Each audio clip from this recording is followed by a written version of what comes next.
Ingrid Kremeyer and Lee Dickerson met during the Berlin Airlift in 1949. Over time, they grew to love one another and hoped to marry one day. Uncontrollable events separated them, leaving them on different continents. They each continued with life, married, and had children. 47 years later, both single, their paths crossed again after searching out one another. It was though 47 years vanished. We hugged, kissed, and just held each other. They married on January 2nd, 1997, on the Queen Mary. Ingrid was wearing a white, beautiful dress, and Lee was in his Air Force uniform from World War II. She was 67, and he was 74. Life is full of surprises and new beginnings, isn't it? And I could share that story day after day in Naples. That happens so much here. It would it's incredible. It's like, there's no such thing about getting old in Naples. You're just living each day to the fullest, right? 67 and 74. And it's a wonderful thing that life is like that as we grow older, whatever you consider old to be, and I'm not going to put a number on it, but as one grows older, life can still be full of surprises and new beginnings. And I think that's a wonderful thing. In our psalm today, Psalm 138, verse 9, the Lord shares with us, "The Lord will make good his purpose for me. O Lord, your love endures forever. Do not abandon the work of your hands." That's that last verse of the psalm in your bulletin today. And there's a wonderful promise there for us in terms of new beginnings for our lives, wherever we may be and whatever we're going through. The reality in Naples for many of us is that we're closer to the finish line than the start line in the race of life. But the truth of the matter is, wherever you are in the race, whatever your age might be, whatever you're going through right now, the Lord is making good his purpose for you. That's one of the things the psalmist proclaims in this psalm today, that in the midst of his life, in the midst of all that he's going through, in the midst of things he doesn't even want to be dealing with or facing, in the midst of things he couldn't even begin to imagine earlier in life that he would be going through. Hello? He expresses trust in the Lord. The Lord is making good on his purpose for me, and the Lord is making good on his purpose for you. And I love that phrase. What it basically is saying is that God's going to fulfill his destiny for you. God's going to fulfill his purposes for you if you will but surrender and follow what he wants you to do. The other great promise about this verse 9, "O Lord, your love endures forever." Some of you think that God's basically given up on you, that he doesn't love you anymore, that you've committed the big sin, and that you're just out of favor with God. And the proof of that for you is what you're going through in your life right now and what's happening to you. But one of the things you and I need to realize is that if we believe the Lord has our best at heart, if we believe that he's still working out the good for us, and that his love endures forever, then even in the trial in which we find ourselves, our God is there. We just need to find him. And it may not be the God that you were imagining him to be, but he is the God of the trial. He is the God that will give you strength and love you forever through every situation, even when you blow it. And so the invitation for you and I is to put our heart and put our lives into trusting that God's love for us endures forever. And there is nothing that can overcome that love for you that he has for you. It's unconditional. Doesn't mean there aren't consequences to our choices. Doesn't mean there won't be suffering and pain and struggle and heartbreak.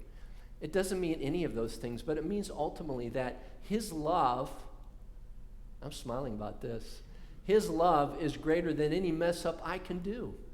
And I've counted on that a number of times. And I've reminded him of that. Yeah, I really blew it here. I really did. I did the big blow up here. But your word says, and you know what? You need to remind God of his word. Your word says that your love for me endures forever, that you will forgive my sin. Yeah, there'll be consequences, I know that, but you are with me. The Lord will make good his purpose for you. O Lord, your love endures forever. Do not abandon the work of your hands. Anybody here today who maybe feels like God has abandoned you? It could be just a particular area of your life. Could be your finances. Could be a relationship. Could be something you've been trying to work on in your own self, and it just doesn't seem to be getting any better. And you've done all the right things. You've prayed about it. You've read the Bible. You go to church. You're doing everything you're supposed to do, and it's still not working out. And on some level, you feel like God has abandoned you. God has given up on you because it's not working out. And I know the feeling. I've been there. There are moments when I'm still there, and it's not working out the way that it would be really nice. God, why can't you let it work out this way? There's nothing wrong with my plan. It's a great plan. I think it's a beautiful plan. I would be happy. A lot of people would be happy. Life would just be hunky-dory. But it's not happening, at least yet. And you feel abandoned. You feel like God's given up on you. And so one of the things I would say to you is be honest about that feeling. Be honest about that space where you're at. It might be just, everything in your life could just be going great, but it's that one dark spot on the sheet, right? It's that one thing or that one person that just, right? It's all it takes. It's all it takes. And you feel abandoned. Well, the cry of the psalmist today in verse 9 is, do not abandon the works of your hands. Basically, that's what Abraham was doing today in our first lesson. I love it. I call it the let's make a deal prayer. Let's make a deal prayer. God has revealed to Abraham what he's going to do to Sodom and Gomorrah because the sin is so great there. And then Abraham begins to intercede for the city, for the cities. And he begins to basically cry out to God for the righteous. And what Abraham is saying in this prayer fundamentally is, do not abandon the righteous. I'm not worried about the wicked because they've already forsaken you, but do not abandon the righteous. And then he goes through the deal making. What happens if there, I love it. What happens if there's 45, what happens if there's 5 righteous in the town? Will I just can't even imagine you, knowing you like I do, that you would destroy a city if there were just 45 righteous in the town. And God listens to Abraham. God, you need to hear me on this, God actually listens to you when you pray too. He does.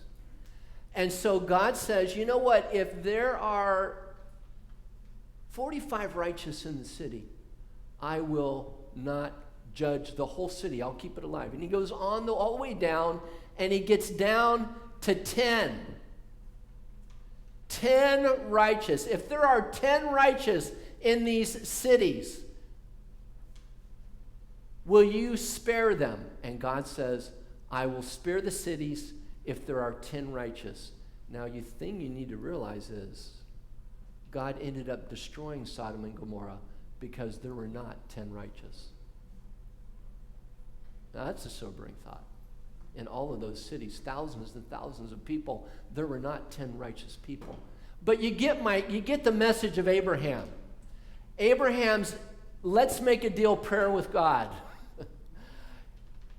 Do not abandon the work of your hands. Do not abandon the righteous in this moment. And I think that would be a wonderful prayer for you and me in the hour in which we live. God, do not abandon the righteous in this moment. You know, this stole that I'm wearing right now is a stole that was a gift from members here at St. John's on our pilgrimage to the Holy Land shortly after we got here. It was a great journey, an incredible journey. And I was just thinking of this morning and all that's going on in the Holy Land.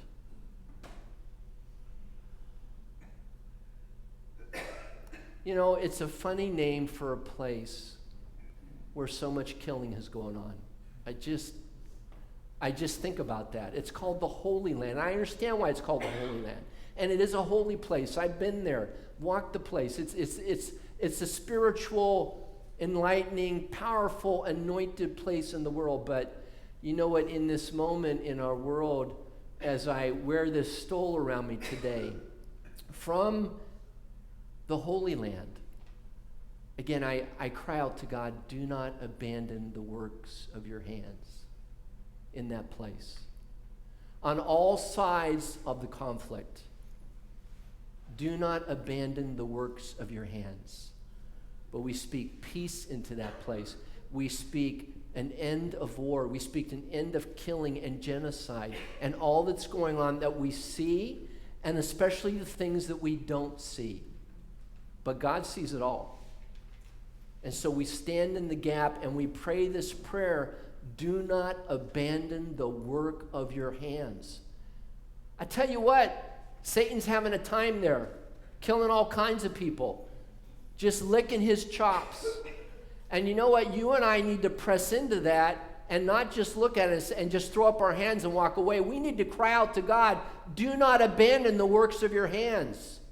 Do not abandon the righteous in that area. Take care of the wicked. Deal with them on both sides and bring your peace into this place. At least for a few moments, it would be nice. Let's make a deal. Right? Let's make a deal. The Lord will make good his purpose for you.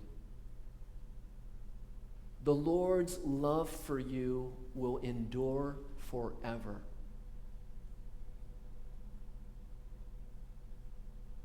Do not abandon the works of your hands.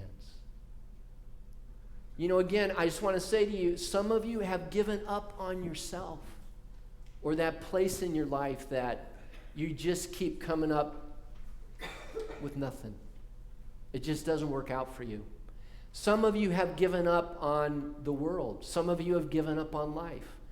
But I want to let you know someone who has not given up on you, and it's God. He has not given up on you. Whatever it is you're struggling with, he has not given up on you. He has not abandoned you. As much as you believe it's true, he has not. All right, I know what I got to do. Repeat after me. He has not abandoned me. He has not abandoned me. The Lord's love for me endures forever. Use your hands for this. The Lord's love for me endures forever. Let's do it again. The Lord's love for me endures forever. It does. It's true. Good. I feel better when we did that. That's great. So, you know, getting back to Ingrid and Lee, isn't that the most amazing thing? Isn't that the most amazing miracle that at that season of life, nearer to the finish line than the start line, and they find each other again. It's almost like their love was meant to be for one another and be together as they closed out the journey of life. And it was a new beginning for them, even in the midst of, if you will, growing older. That's the invitation, I think, for us in life, is to grow old with grace, even when that might be a very challenging thing to do. You know you're getting older when everything hurts and what doesn't hurt doesn't work.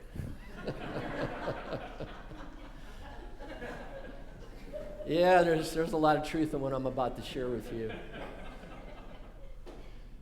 You feel like the morning after and you didn't go anywhere the night before. Yeah. Your knees buckle and your belt won't. You can only burn the midnight oil until 9 p.m. And here in Naples, it's 8 p.m. Thank you very much. Your back goes out more often than you do. And your dreams are reruns. You gotta laugh. You just gotta laugh, okay?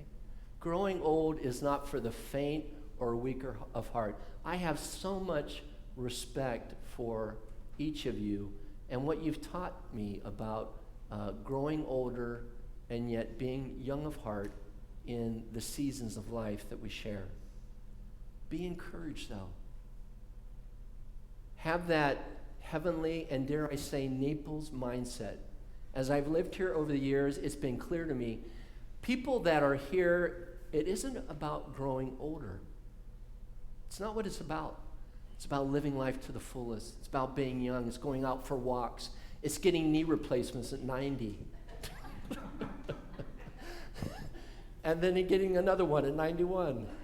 I mean, it's just going full bore until you can't go anymore. And I have so much respect for you and for that. Your mind is not old. Keep developing it.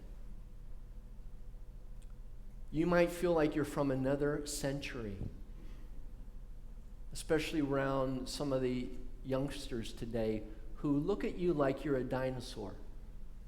Like, where did you come from? Where did that thought emerge from? But your thoughts matter. Your tradition matters. Your perspective matters. Your moral foundations matter. And you have a word to speak in this hour. Your humor is not over. Keep enjoying it. Even if you're the only one laughing at your own jokes, it's okay. Laugh. Enjoy them. Have fun. Smile. Your strength is not gone. Keep using it. You got out of bed today. You're vertical. This is a good thing. Keep moving. Keep acting. Move in the strength that you have. Do what you can do. I found that if people do that, if I do that, the most amazing thing happens. Strength begins to show up in other areas where I need it as well. Your strength is not gone. Keep using it. Your opportunities have not vanished. Keep pursuing them. Go through the open door that is there and keep going through it and keep knocking on it. Keep following your heart and your dream wherever it leads you. If there is a door that's shut solid and it won't open for you, plant flowers in front of it and just move on. Okay? Let it go and go through the door that is opening for you, because that's where life and energy is for you.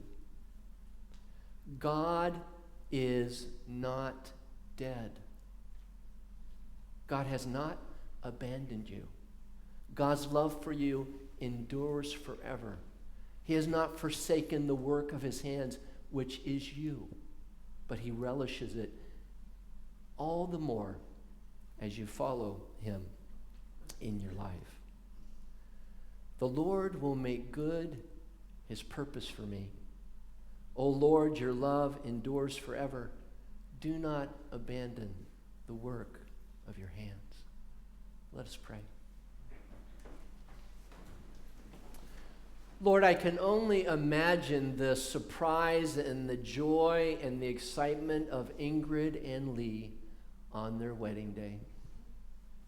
All those years of living life, and yet love brought them back together.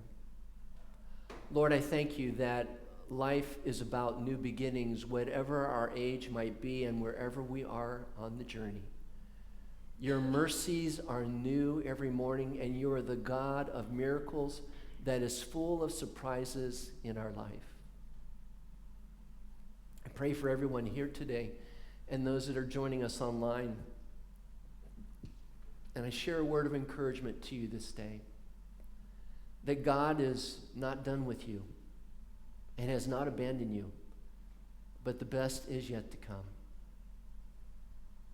He celebrates your life and the place on the journey where you are right now.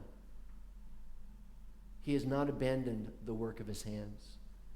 His love for you is even greater in this moment. Step out in faith. Follow him with the energy and the purpose that he's given you. And let that smile and that hope and that spring in your step come back by the grace of God. Amen. Let us stand and affirm